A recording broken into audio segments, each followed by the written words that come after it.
been working on films and I find that they look too new.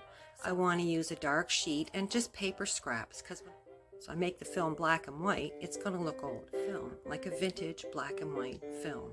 So I'm going to lay these scraps of paper on a black sheet, and I'm slowly going to pull them below the camera. Then I plan on adjusting the speed and flickering it in and out, maybe fading it a little bit. So let's see how that works for us. So why are we calling them talkies if they're silent film? Anyway, enough talking. Shh. See what happens.